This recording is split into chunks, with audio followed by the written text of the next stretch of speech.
তো কিছু শিক্ষিত ওই মাদ্রাসা পাশ দিয়ে যাইতেছে, দেখে বিকেলবেলা আসার পরে ফোলাফান আল্লাহর কাছে কান্দাস। তো উনি এক হুজুরে বলতেছে, হুজুর এই যে বাচ্চাটি এভাবে কান্নাকাটি করতেছে, তো রোগ হবে, ক্ষতি হবে, নাউজুবিল্লাহ কইবেন না? এটা তো একটা মাদ্রাসা, এখানেও তো কান্নাকাটি চলে নাকি? তো হুজুরে বলল, ভাই আসলে তারা যে কান্নাকাটি করতেছে এই কান্নাকাটির দ্বারা কোনো লস নাই।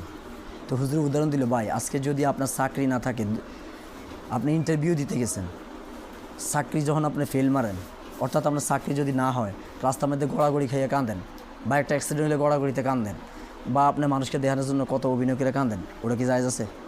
তারপরে মানুষ মারা গেলে হাঁকায় হাঁকায় মহিলা নারী পুরুষ একসাথে হয়ে যে কান্নাকাটি করে, জায়েজ আছে?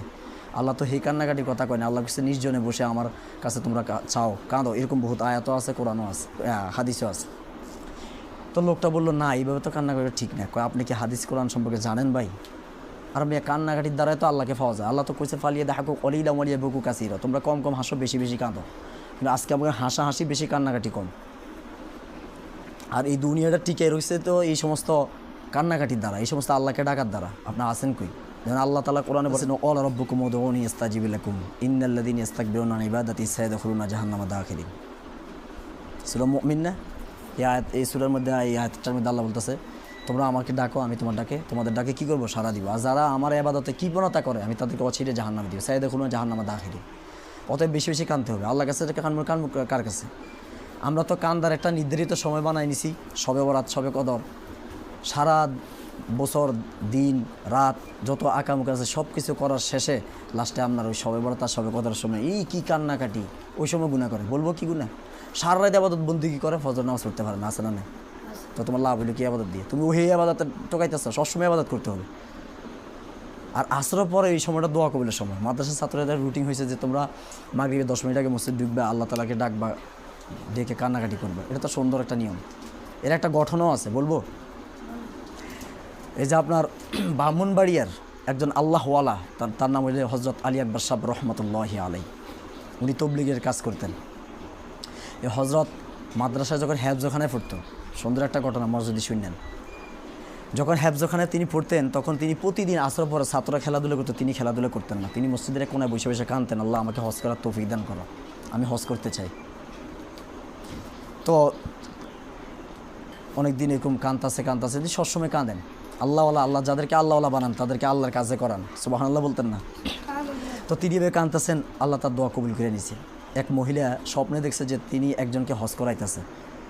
ওই ব্যক্তিটা মাদ্রাসার ছাত্র, ওই ব্যক্তিটাই হলেন হজরত আলী আকবর সাহেব রহমতুল্লাহ আলাইহি। তখন তিনি ওই মাদ্রাসায় গেলেন, যে হুজুরদের সাথে সব কথা বললেন যে আমি স্বপ্নে এইভাবে দেখলাম, কিন্তু আমি ওই ছেলেকে দেখতে চাই। আমি দেখলে চিনব, স্বপ্নে যেভাবে দেখলাম অবিকুল, আল্লাহ হয়তো যদি আপনাদের মাদ্রাসার ছাত্র হয়ে থাকে তাহলে আমি তাকে দেখে চিনতে পারবো। তো সব ছাত্র খুশি, সবাই মনে করতেছে আমি মনে হমো, এরকম একটা অবস্থা। সবাই সাজুগুজু করে সুন্দর নতুন কাপড় চোপড় পরছে, আর এইভাবে একজন পর একজন মহিলাকে সামনে যাইতেছে। তো মহিলা পদ্মা সহকারে দেখতেছে লাস্টের জন্য আলী আকবর সাহেব রহমতুল্লাহ আলাইহি চেহারাখানা দেখলেন, বললেন, হ্যাঁ আমি এই বালকটাকেই, এই হজরতকে আমি কি করতেছি, হজের জন্য একটা ব্যবস্থা আল্লাহ আমার মধ্যে করাইছি। তখন তিনি এই আলী আকবর সাহেব রহমতুল্লাহ আলাইহিকে হজ করাইলেন। তাহলে এটি কিসের বদলতে হইল?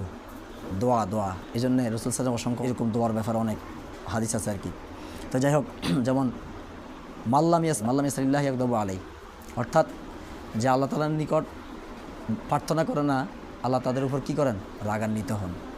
আবার লাউলা দোয়াউলা জাসামাল বালা, লাউলা দোয়াউলা এটা না, আরটা হইল আদোয়া হুয়াল ইবাদা, আদোয়া রাসূল ইবাদা। আরটা হাদিস আছে লাউলা দোয়াউলা জাসামাল বালা, যদি দোয়া না থাকতো, দোয়ার আমল যদি না থাকতো, তাহলে অবশ্যই বিপদ আপদ আকৃতি ধারণ করে নেমে আসতো, নাউযুবিল্লাহ। এই দোয়ার দ্বারা আল্লাহ আমাদেরকে অনেক বিপদ থেকে, অনেক মুসিবত থেকে হেফাজত করছে। আমি অসংখ্য ঘটনা দেখাতে, সময় সংকীর্ণতার কারণে দেখাতে পারবো না। আল্লাহ আমাদেরকে এই মজলিসটার যত মাস বসছেন সবাইকে কবুল করে, সকলে আমিন। এই জন্য আমরা দোয়ার এহতেমাম বেশি বেশি করব।